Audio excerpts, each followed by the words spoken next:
Oi, oi, all right, how's it going? I'm Grant, this is Doodle Review, and we're kicking off a run of rap reviews with a record I guess you'd have to call hip-hop adjacent rather than specifically hip-hop, because we're going to talk about André 3000, to which you might say, surely, if we're going to talk about André 3000, this couldn't actually be more hip-hop.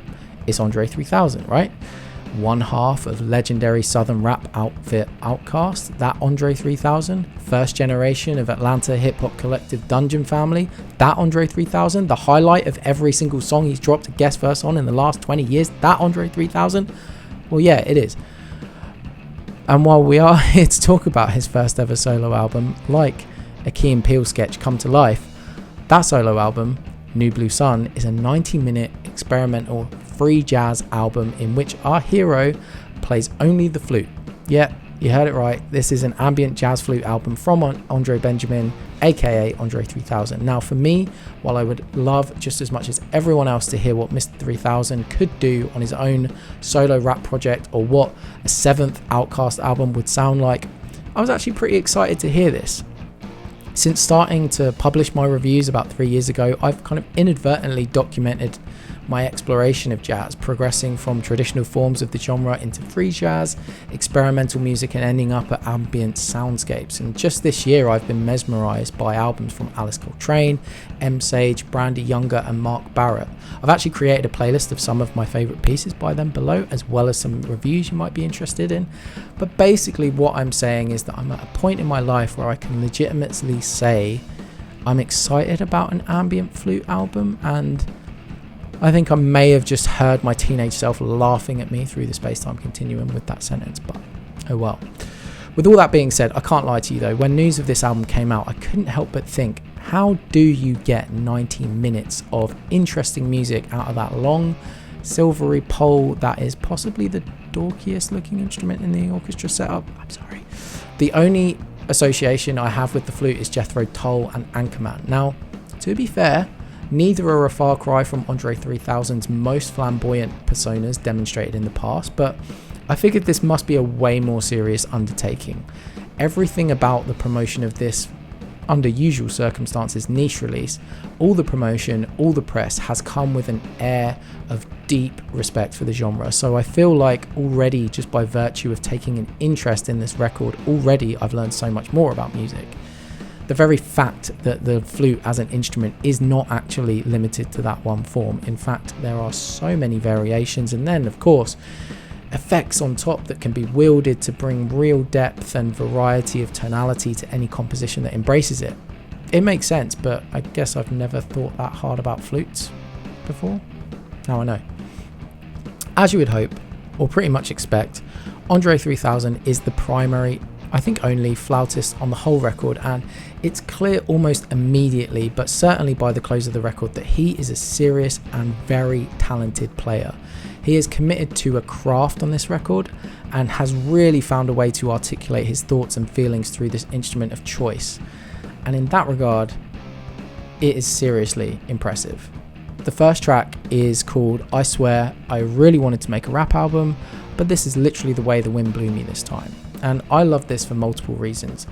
The first reason is just the direct communication of this song's title.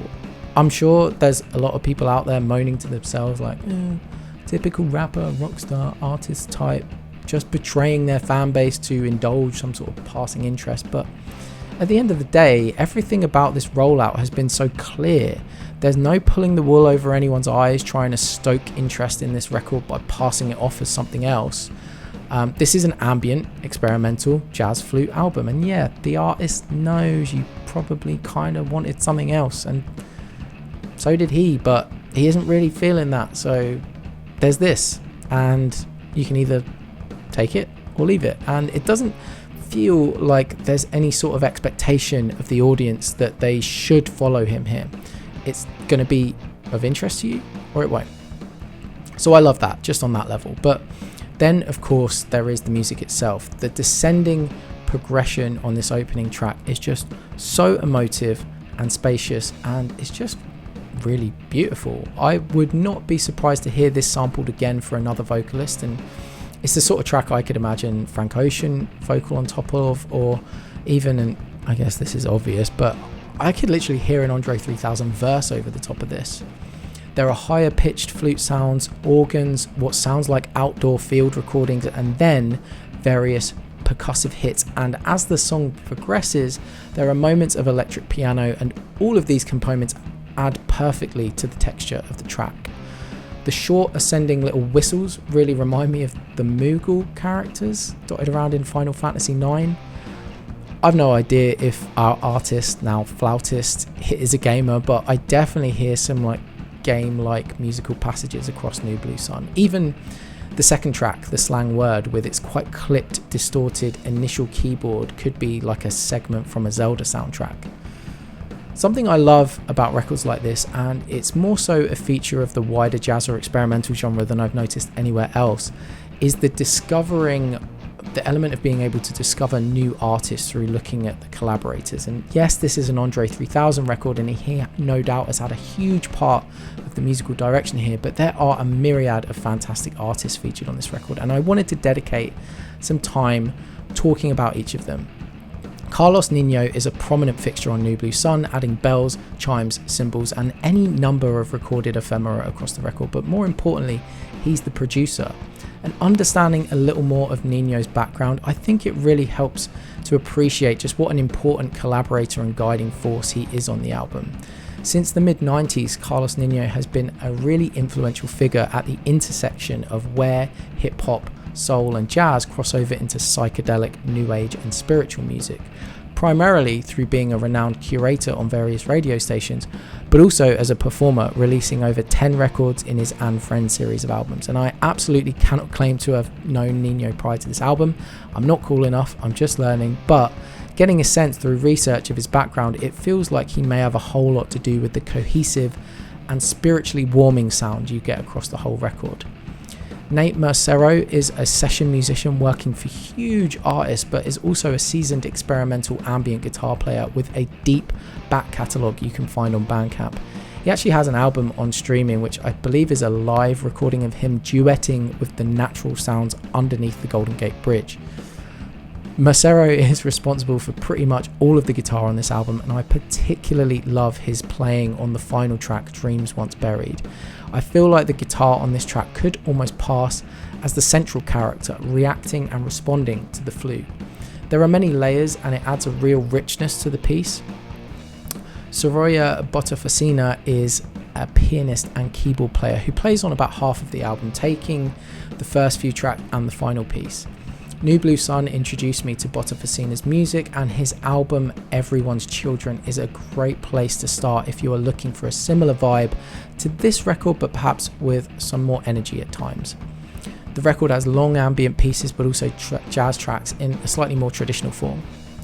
Diego Gaeta plays keyboards, synthesizer and piano on the tracks Botafacina doesn't, and it's really interesting hearing the differences between the two. Where Botafacina, I feel, potentially seems more of an instinctual ambient and freeform player, Gaeta has more of a rhythmic and traditionally melodic approach.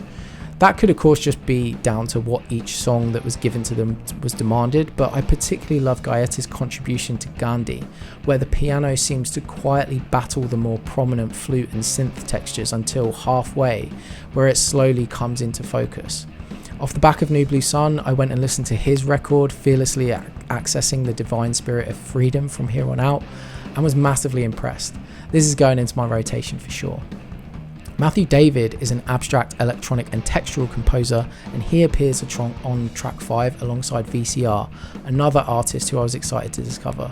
VCR, aka Veronica Camille Ratliff, is a violin player and multi-instrumentalist. Again, because of New Blue Sun, I stumbled upon her record, which is called The Chronicles of a Caterpillar, and it sounds like an experimental neo-soul record led by violin that I've just got to have in my life. Mia Doi Todd provides vocals towards the back end of the album, and I've come to learn she has released some great music with an album called Music Life, which features a collaboration with a jazz guitarist I love, Jeff Parker. Dean Tony Parks provides drums on track 3 and seems to have a wild discography going anywhere from free jazz to techno. And I was just a little sad that I couldn't find much information about Jesse Peterson, who I believe contributes bass throughout. If anyone can help me out there, please let me know. That's a very long way of saying that this is an album brought to you by a collective. So yes, let's definitely give props to André 3000 for being bold enough to go his own way and to do something like this, to be such a soulful master of the flute. But remember the other amazing musicians present here. Look out for reviews of their material on this channel very soon. But back to the album itself, I will wrap up with some closing thoughts. Yes, I think it's pretty fantastic. Is 90 minutes of material a lot? Yeah. Does it hold my attention completely over that time? Not always. There are songs I find less interesting than others. The song about André taking ayahuasca and turning into a panther, while it is the only track with drums and so adds a different energy to the largely drumless album, the piece to me feels more practical than pleasurable. It feels almost like required soundtrack listening to have should you ever take ayahuasca, rather than being a piece that I'm just going to go and switch on and listen to for my own enjoyment.